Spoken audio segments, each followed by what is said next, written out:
Greetings, people of the internet. It is I, that Canadian fangirl. Summer is ending. It is the last week of August, and with the end of the summer season comes the end of the summer movie season. It was a really good year for summer movies. There were some great movies, and I saw a lot of movies this summer. If I'm doing this full time, I'm gonna see movies to review them. That's what I want to do. I saw a lot of. So I saw movies. I saw big blockbusters. I saw indie films. I saw small films that didn't get a lot of distribution. Distribution in a lot of countries. So I'm going to go over the 16 or so movies that I saw this summer and give my quick review on every single movie that released this summer from May to the end of August. Because apparently May is I don't know. Alright. So I got my pen. Where'd my pen go? Oh, that's not good. I got my pen. I'll find the pen later. I have my list here of my 15 movies. Let's begin.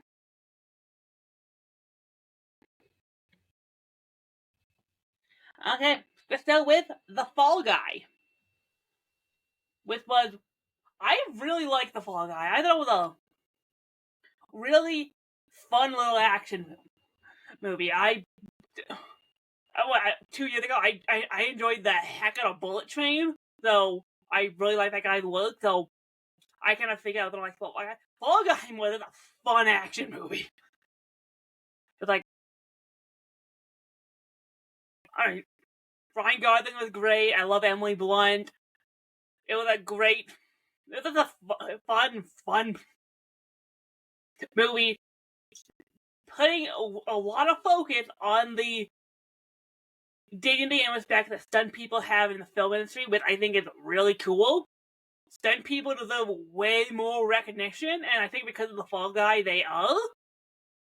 Oscar, 100%, we need an Oscar for stunts, because it is criminal that people are putting their lives on the line for these huge blockbusters, and they get like no recognition, and I love what The Fall Guy did with that. And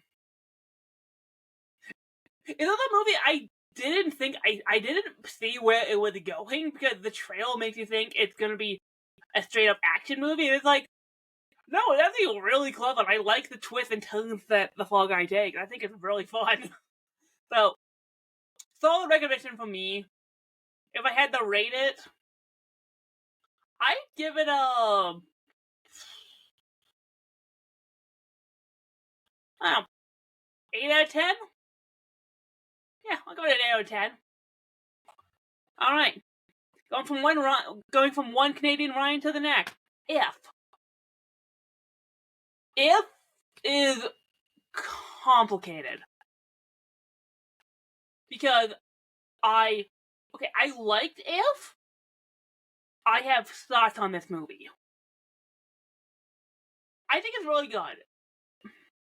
It's a good performance from Ryan Reynolds. I like the cast. The idea of it is interesting. I mean, it's a great idea. And I know everyone brought up Foster's Home for Imaginary Friends, but it's like, outside of it being about imaginary friends, it has nothing to do with Foster's. It's like okay, there's a character named Blue, but it's not the same character, so. But like, I don't know, for a movie that's about a girl discovering imaginary friends and going on a journey to basically find them new kids. So that they can have a purpose again. It was, again, not a bad idea. But that being said, I understand why it's divisive, because Here's the thing with F. One, I'm gonna say this. I didn't realize I hated this trope until I saw F. The trope of the spunky child character who thinks they have to be mature and grow up because of either a dead parent or a dying parent. And through kind of supernatural magical means, discovered that it's okay to be a child. Like, I didn't realize I was sick of that trope. My god, I am sick of that trope. Like, oh my god, can you... Like, why... But that aside, the biggest problem I have with Elf is tone. I don't think that movie knows one way or the other who that movie is for. I'm not sure if that movie knows if it wants to be a kids movie that has moments for adults or an adult film with a lot of really childish elements. Because, okay, with there are so many childlike things in Elf. The imaginary friend, the humor, a lot of what Ryan Reynolds is doing. It's all really childish. So it's like, okay, so it's a kid movie. Okay, but the moral is 100% for adults. Like, there are a lot of scenes in F that are slow scenes of people talking about the power of imagination and how adults have this power and how it's not just something, and I don't know, a lot of slow musical talk about it. It's not gonna latch on to. Like, the big moment in the movie of them realizing, spoiler, the big scene of the movie, but the big scene of the movie is them fighting these former kids who are now grown up and getting them to remember what childhood was like and these overwhelming feelings of what it means to have imagination. It's like, it's a cool method that's made for adults. Kids are not gonna latch onto that, and I think that's the biggest problem with it. It's like, do you want to be a film do you want to be an adult film to teach them that it's okay to still have childlike whimsy, or is it a kids film? And it's weird. That being said, I still like the movie. I think a lot of the comedy really does work. The characters are likable. The designs of all the imaginary friends are great.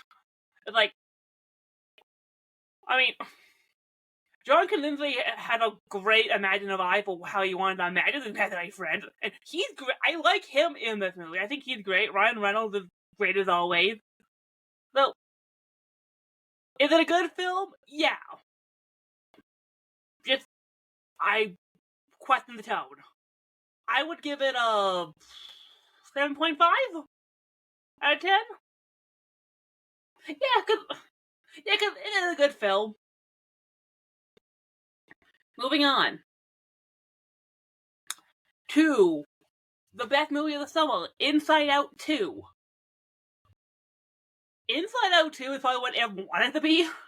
A film that could be attached to for everyone, because Inside Out 2, is across the $1 billion market worldwide. It's now the highest grossing animated film of all time, and is still in theaters as of this moment. For good reasons, it was probably the best movie of the summer. I loved Inside Out 2. I saw it twice. It is so good to see Pixar back at it with another stellar movie after maybe 4 years of just kind of slumming it. But it's still the animation at the best. It looks gorgeous. Like, this is a good looking Pixar film. It feels mature. It feels real. The characters are still lovable. My god. Everyone's... I don't know what I can say about Inside Out 2, because everyone's already talking about it, but it is so good. Anxiety is probably the best character in the film, and I love how they'll take on anxiety, how anxiety is technically an emotion you need. They don't villainize anxiety. It would have been so easy to make anxiety the villain, but it's like, no. They clearly demonstrate exactly why anxiety, you need a little anxiety in your life. You need to, be thinking about these things, and how when you let your anxiety too full, that's when, bad things happen, and it's so good. And good God, the ending of Inside Out 2 with one, I supposedly attack. I literally sat there watching that, like, this movie's calling me out. This movie's calling me out because I felt bad. These movies are so good. I love the Inside Out is probably the Inside Out movie. Is one of my favorite things from Pixar ever done. Like, no, this is probably their best sequel, and I'm including the Toy Stories. It's like I loved Toy Story 3 just because I think that movie came out at the perfect time for me. Not the self doing an episode on that, but this speaks so strongly, and it's a man that adults need, kids need. Man, any kid, particularly kids who are Riley's age of like that awkward preteen age, they need to see Inside Out 2. You need to see Inside Out 2 because it is so smart. Inside Out 2 was an easy 10 out of 10 movie. Best movie of the summer. Moving on. Going back, the Garfield movie. Which I didn't see in the big theaters, but I live in a city with a local theater called the Movie Mill, and I love that place. It's great. I can like walk to it. It's like a 15-minute walk. I can get into a movie theater for like $20, and that's with popcorn and a drink. It's great. It's in Philly this year, and I hate time. It's like I'm over that by a year, and I hate it. But I was able to see the Garfield movie for like really cheap at the Movie Mill, and I liked it. I really did. And I think people were hooked on it because I think everybody was hating on the Chris Pratt thing, and I get the Chris Pratt stuff because it was announced he was going to be Garfield, and right after it was announced he was playing Mario, but I'm gonna say this. I don't know Chris Pratt. I think and I like him, but here's the thing. I don't know Chris Pratt. I can't talk about personally what he does in his personal life, but whatever he does in his own life, that's his business. I don't care. As an actor, I think he's great. And he thinks that one Hollywood Chris that got like no attention. So I do like Chris Pratt, and I think that's fine in Garfield. It's like, is it the voice that you would associate with Garfield? Debatable, but it's like, this is a remake, reboot, new take on the character, and it's still Garfield, so I don't know. I thought it was fun. It's a fun kids movie. It's the director of Emperor's New Groove. It's one of my favorite Disney movies of all time. So the comedy is not bad. I don't think I don't know. The characters there. It's a decent story. The heart there. There's some good slapstick. There's some. Again, it's fun animation. I don't know, it's a good fun time. So, I don't know, if you're on the fan of Garfield, go see it, it's fun. I would say Garfield, 6 out of 10? Like, I don't know. It's fine. Alright, another movie I saw at the Movie Mill, Hitman. I had no expectations going into this film. It's one of the things like, it's here, I might as well see it. It's I think a really fun movie that I don't know what I was expecting. I definitely wasn't expecting that. But like, one, it's a great concept. I love the fact that the guy works like a volunteer at the police, and ends up, playing a hitman to basically sentence people who would want to put a hit on someone to kill him. It's like, that's something really funny. And I like the fact that he gets so into it. He does, he had all these multiple disguises, and his whole thing is this relationship he creates with one of the women who comes out. I don't know. I thought it was really fun. And it's like, Glenn Powell as an actor, I actually now really like him. It's like, okay, I think I have a new. I'm gonna look for anything Glenn Powell is in, because I think I really liked him in this, and he has a good range.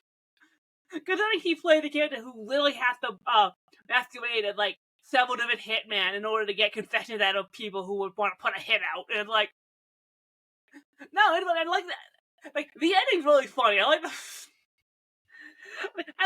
that for a movie called Hitman, it's like no action. It's all dialogue. It's like it's all conversation scenes, and it's really fun. It's like I think it got a limited theatrical run. I think when I went to streaming, but it's like, go ahead and check it out. It's a really good movie. It's like, it's an easy 7 out of 10. I count this movie because I think technically it is a summer movie, Boy in Woods, which I don't think it didn't got international music. I think it was a Canadian film. I think it was only released in Canada, so. Man, I didn't know what to expect with Boy in Woods. I wasn't expecting a really serious drama. It takes place in World War II. It's about a boy who had to survive, about a year alone in the woods because he's being hunted by people who want to kill him. It's like, man, it was down. It was a really dour movie. And it was harsh. Although, I will say that it looked pretty. It was shot nice. Well acted. Like, you got a lot of scenes with that kid. It was effective because he had to carry the whole film because he's alone for most of the movie. It's harsh. It's really harsh. Not a fun movie, but I would say it's good. So, 7 out of 10. Yeah. 7 out of 10. For what it is, though, for what I liked it, but from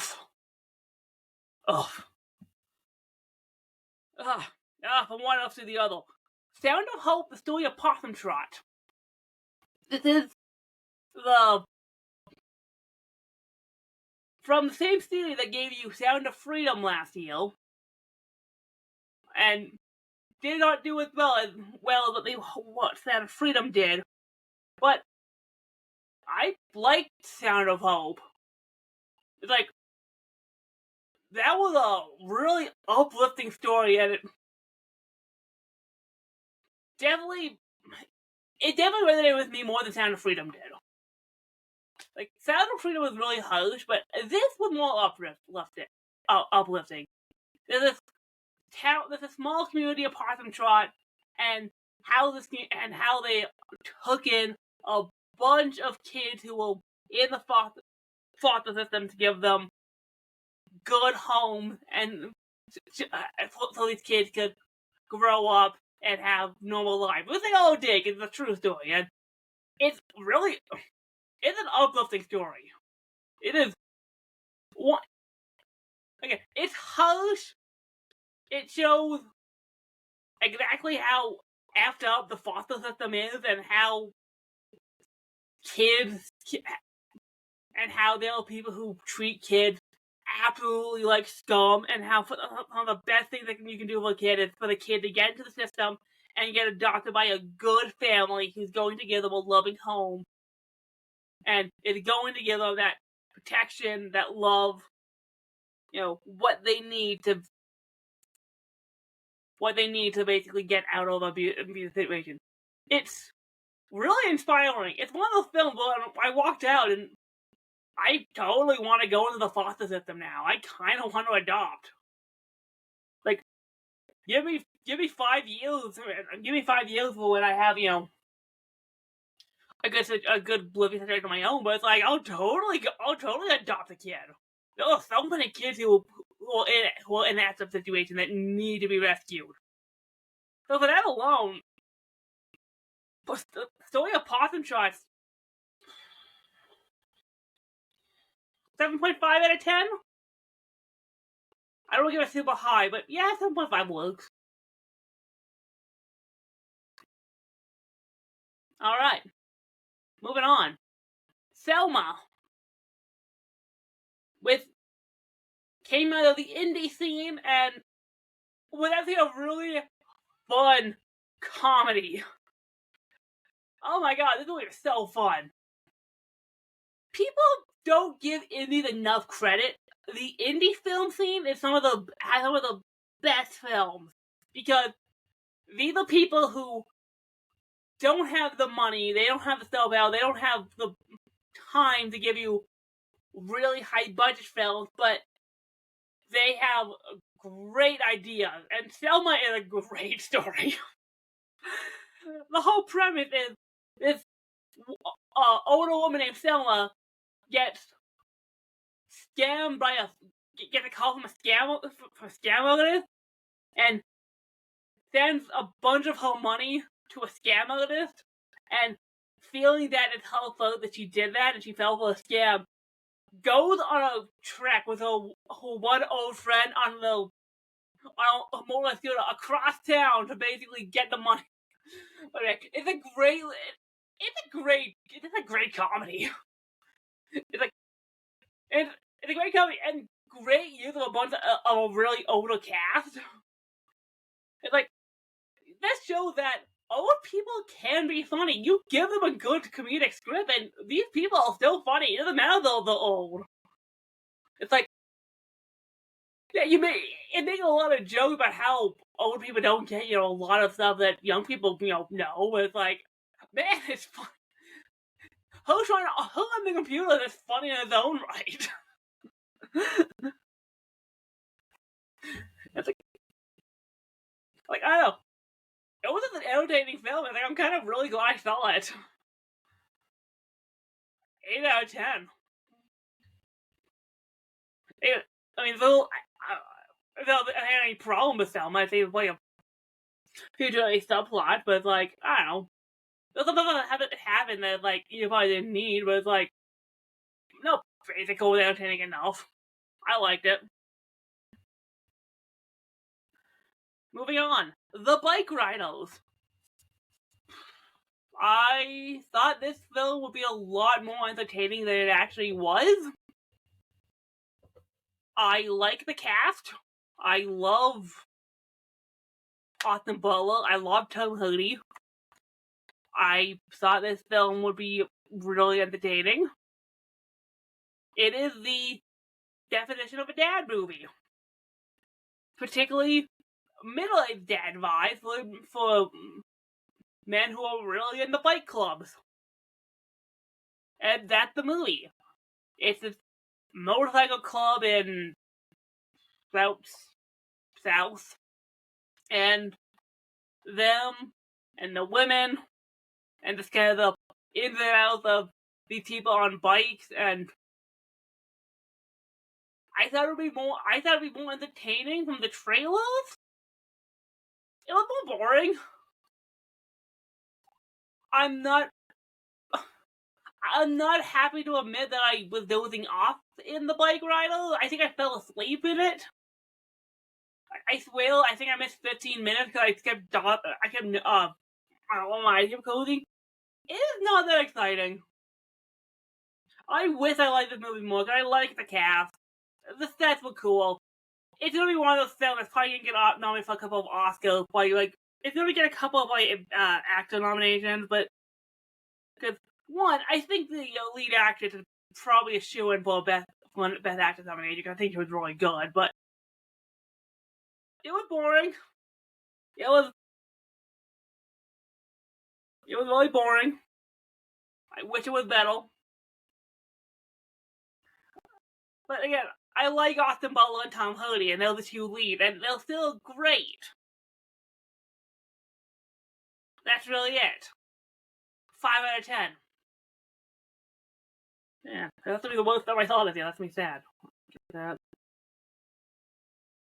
Twistos. Preface this by saying I haven't seen the original Twisto, but Twisto sounded like fun, and I knew it wasn't gonna get, a lot of big screens for a long, because I knew it was coming out right before something else that I'll talk about next. But I thought Twisto it looked fun, and it is. It is a really fun ride. Like, if you can see it like a D-Box theater, or like, one of those theaters with, 3D motion, which it won't be anymore, but it's worth it for that. Again, Glenn Powell. Again, my god, I love that dude. Hitman and this, he's having a great summer. I freaking love Glenn Powell. And with Davy Elton Jones, the lead actress, I think she was really compelling. And again, for a movie called Twister, you're not expecting much. You're expecting, you're expecting Twister. They're gonna go storm chasing. They're gonna chase them Twister. You're gonna see a bunch of tornado damage. That's what you get. You get tornadoes ripping through the Midwest. You get people flying. You get they are the destruction body count. They're talk about a film that highlights exactly how dangerous Twister can be. And I get the first film probably did this too, but man, you have respect for people who tornado chase for a living, because man, those people who get in their car and go off the Twister, that's a calling. That is in fact a calling. But the Twister look great. The action is great. Every Twister scene, you're sitting there going oh my god, this is a spectacle. You can tell, they were probably, actually, flinging debris at these, in these sets, because it looks real. It doesn't look like there's a lot of CGI used, a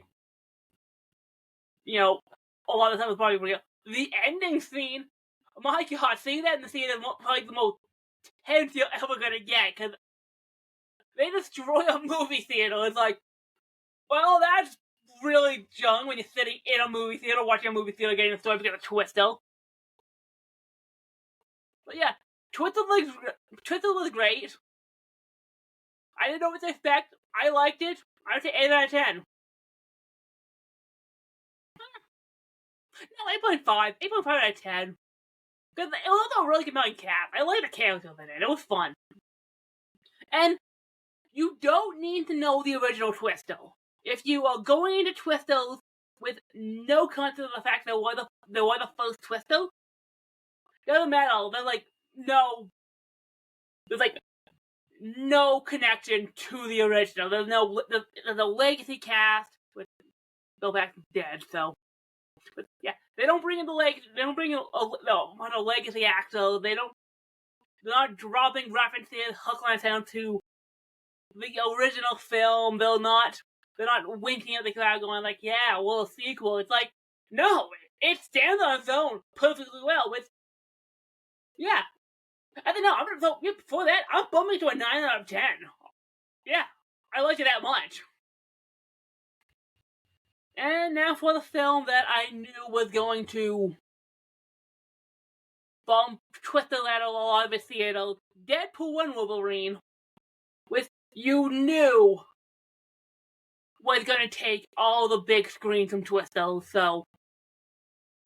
But Twisto had a good run, so I'm actually really happy for it. But Deadpool and Wolverine, man, Disney has the 1-2 punch right now of Inside Out 2 and Deadpool and Wolverine. So it's like, alright, I don't think it's gonna stay because I've seen what Disney's lineup for the rest of the year, and I think that we should be worried. Mufasa.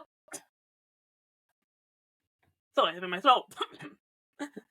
Well, that's another thing. I'm sure it'll be great. What? Sonic 3 trailer dropped today? Oh, I'm sure Mufasa like it will be fine. It will be fine. Anyway, Deadpool and Wolverine. Man.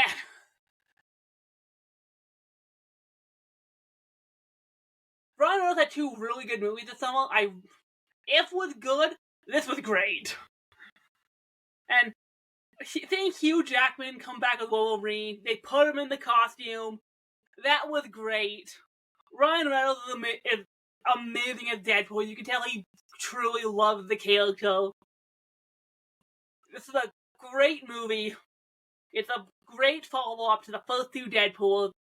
A worthy send-off to the Fox legacy.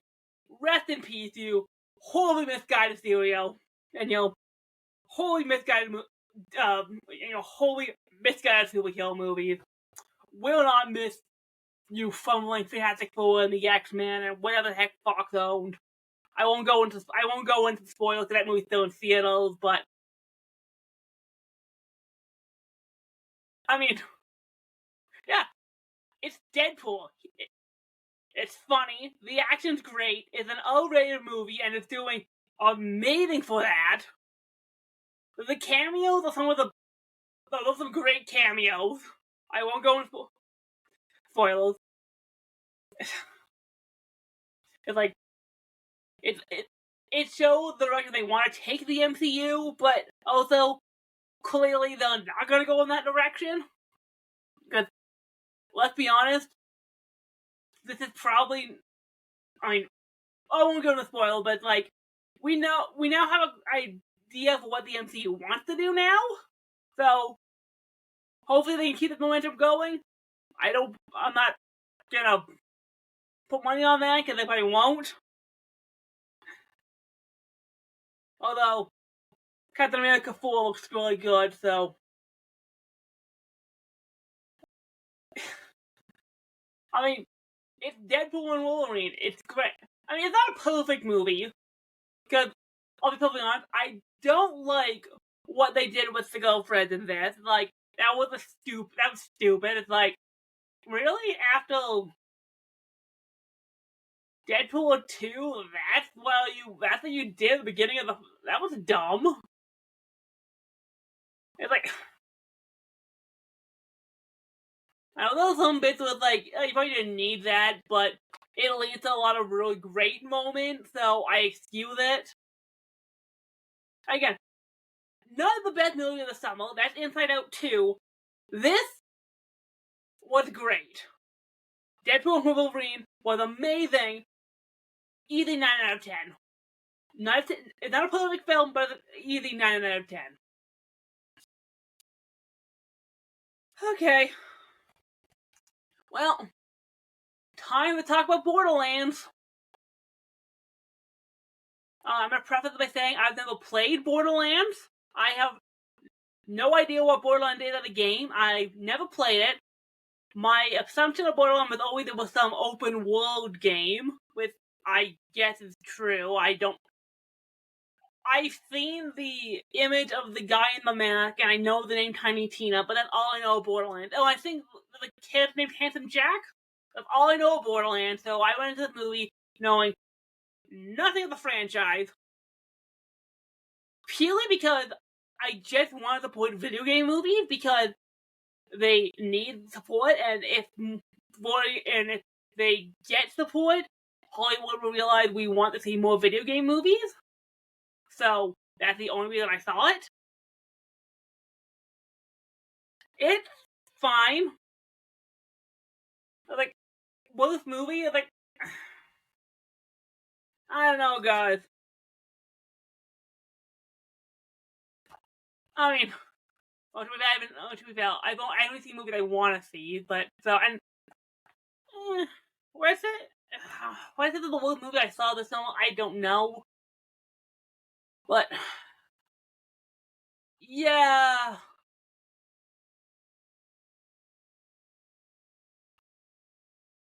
I don't know. It could have been better. Like I don't know, like, kind of a waste of its cast, and like I think the cast is strong. I like Kate Blanchett. I like Kevin Hart. I think Jack Black killed his Claptrap. Okay, I know Claptrap, but I think it's supposed to be a really obnoxious character, so I guess I got that, and I like Jack Black, so Jamie Lee Curtis is great. That being said, between this and Haunted Mansion last year, Jamie Lee Curtis is picking weird movies. It's like, really, her agent picked this and Haunted Mansion after she was nominated for Everything Everywhere All at Once? What is... Okay. Someone needs to file their agent. Or she needs to pick better movies.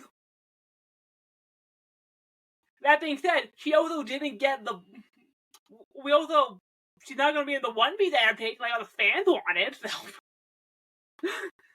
And I like her in this. I think she does fine. I think she does good with the role she's getting. I also like the Haunted Mansion. So that. It's like, okay, someone needs to either fire the agent or sit down and pick better film because, like, this is not helping. And, I don't know, the actors were fine. I'll say that, it looked great. I know nothing about Borderlands, but, like, I've seen screenshots of the game. It looked like Borderlands. I'm not sure if the character design was accurate, but it's like, the set design looked good. It was bright and colorful. I know everyone pointed out that it looks like they were clearly do the Galaxy thing with, yeah, but I know Janelle still, like, I'll be totally honest. In the opening narration, when they were talking about the child of whatever to open the vault, which, I mean, it gave me Fallout vibes. It's like, I don't want me a Fallout. That was a good adaptation. And I never played Fallout, so. But no, I think like she was talking about the child of the vault. I'm really sad thing. It's like, it's not the girl, it's Kate Blanchett's character who's going to be the MacGuffin. That's going to be the twist. And it is. I would say spoiled, but I think that movie's getting pulled short. Like, that movie's bombing, so. But spoilers anyway. No one's going to see Borderlands. So, I'll get a 5 out of 10. Because, if anything else, it looked impressive. And I want to see more video game movies get adaptations. Although, that being said, Sonic the Hedgehog 3 just dropped its trailer, and that movie looks amazing, so I want more like that, and less like this. But, what are you gonna do? Alright. Harold and the Purple Crayon. Man. The one who saw the one over used meme. If I had a nickel for every time a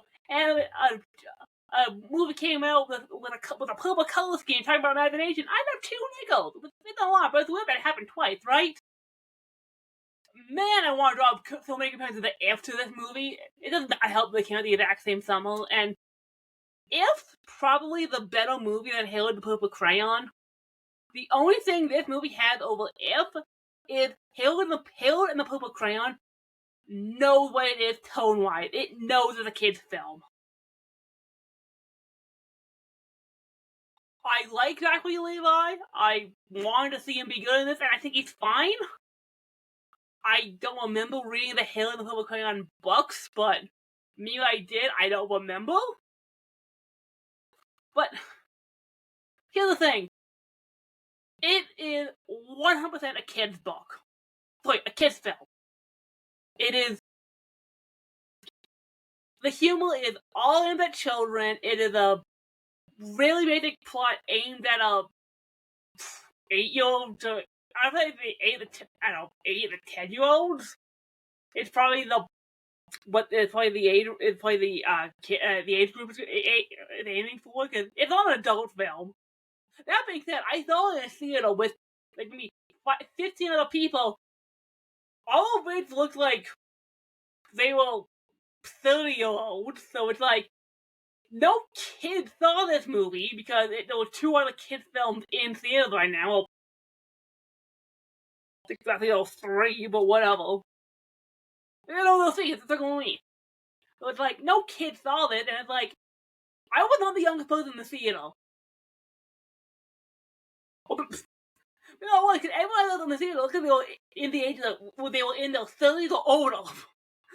It's like, so these were all people who read the books who were like, oh yeah, I remember that IP. And that's really all the film has going for it. But like, it is a straight up kids film. Talking about the power of imagination with if only did, and if did that method way better. Again, if I promise tone, but it's like I take if over Hailing Public Crayon that's basically going for a kid movie formula with let's take characters from a fictional character, bring them to the real world, although I give it points that it's not New York. It's like it would have been so easy to put them in New York. They didn't. They put them in somewhere on the east side. I think somewhere.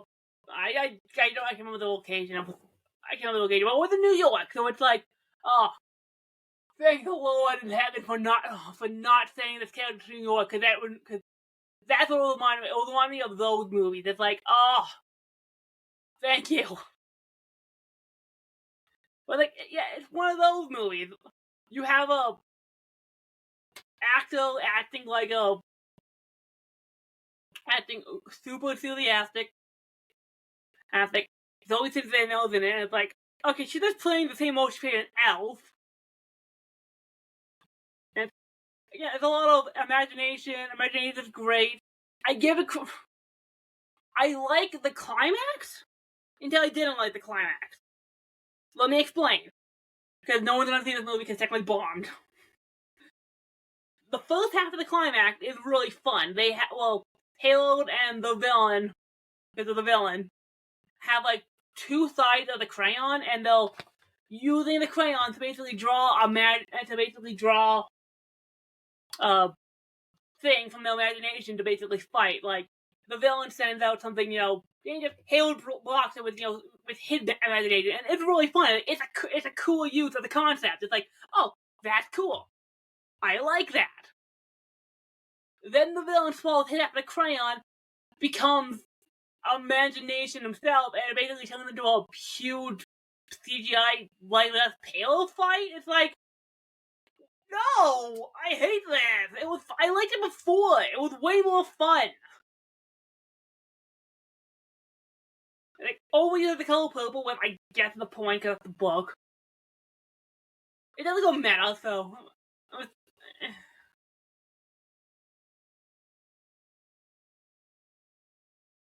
I don't know. When people talk about Borderlands, it's like, I don't know, guys, did you sit through Hailing the Purple Crayon? Did you sit through Hailing the Purple Crayon? God. If you want, just go watch Elf. Go watch Elf. That's all I'm gonna say. At least Elf was trying to be kind of adult. Again, Elf's biggest problem is tone. This film is pure kids film. For a movie that's not gonna entice Gen Alpha, because what kid knows the book? I barely remember the book. I'm probably the people who I'm probably in the age who probably read the book. I barely remember that book.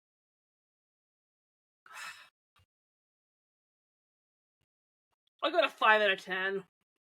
With a few scenes I like.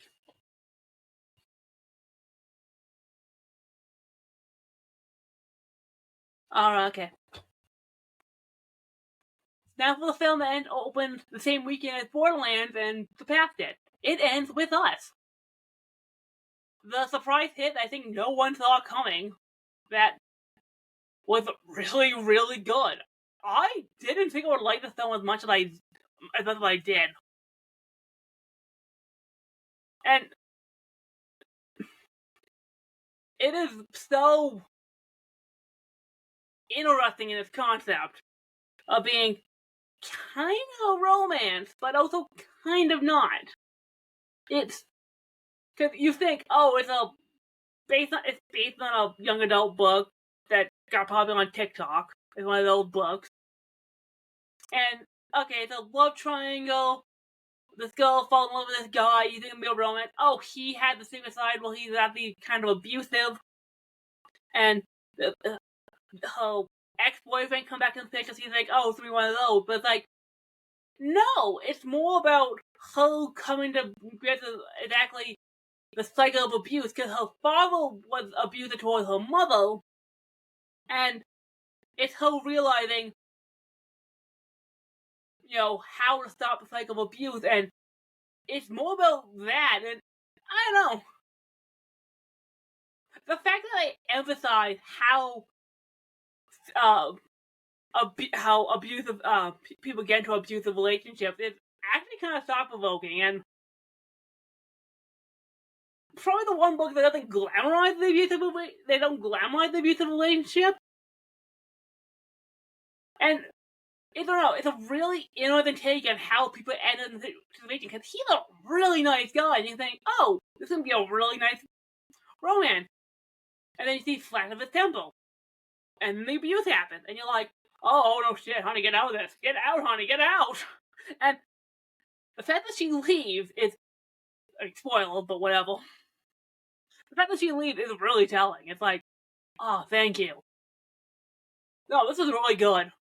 And Blake Lively's a great actress, and yeah, the fact that you had her and Ryan Reynolds having two of the highest growth, having two really strong films in this film, well, that's really telling for a married couple. It's like, that is a great couple.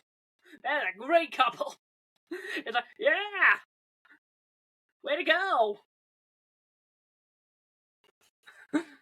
All right,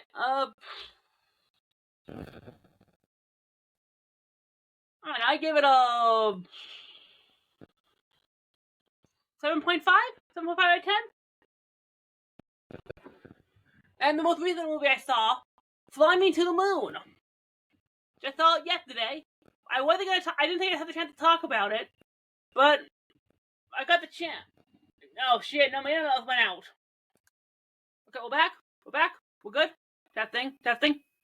Alright, we'll do it again. Last movie.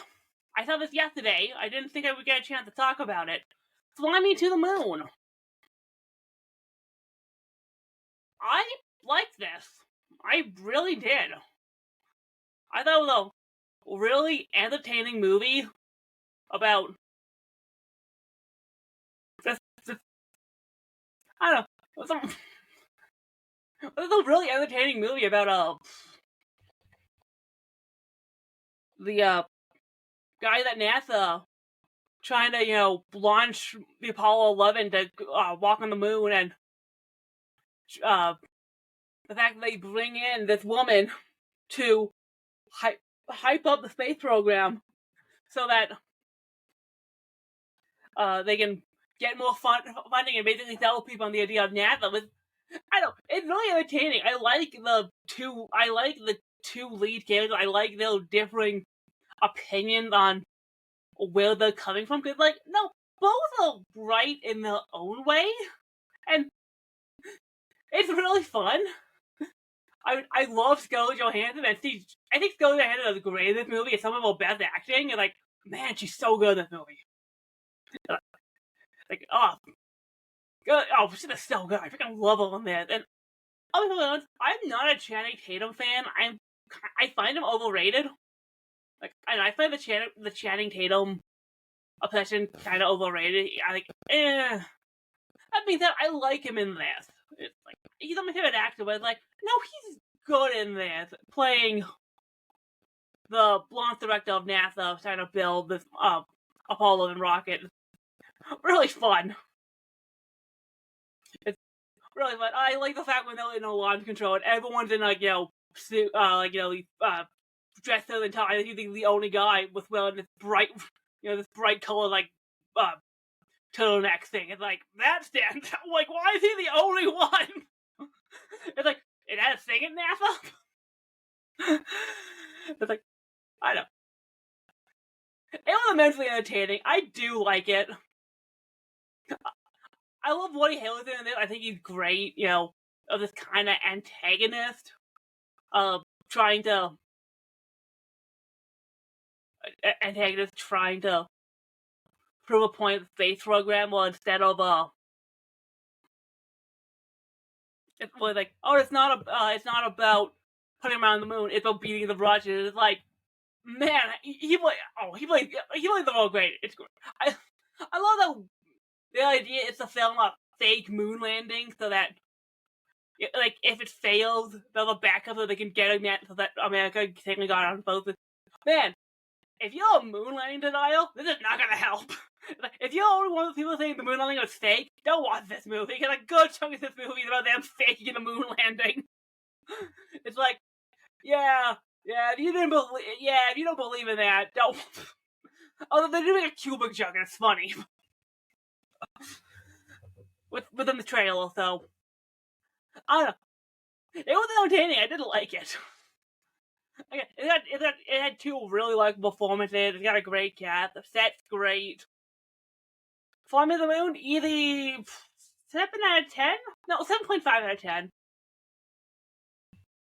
And that's about all the movies I saw this summer. I mean, if you want to count Haikyu, The Dumpster Battle, which came out in May to North American theaters, and is by far one of the best things I saw in theaters. My God, seeing Haikyu on the big screen was the best. I love it. I love Haikyu. Watching the boys fight their rivals at the Spring Prefecture show, watching Hanada jump, seeing that with a crowd was one of the best things I've ever done this summer. Haikyu The Dumpster Battle is an easy 10 out of 10 movie. And yeah. What about the 17 movies I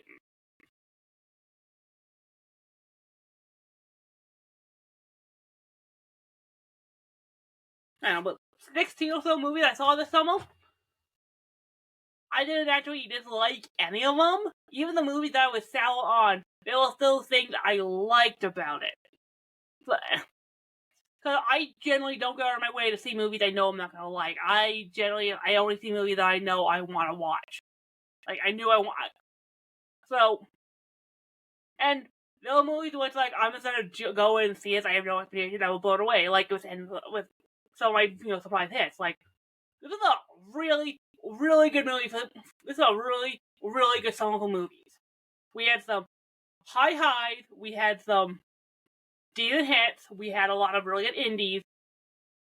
It's like Hollywood's getting back on track after 3 years of Hollywood's still recovering from the pandemic. They just got over a strike, but Hollywood slowly is getting there. There were some solid movies this year. Some solid movies.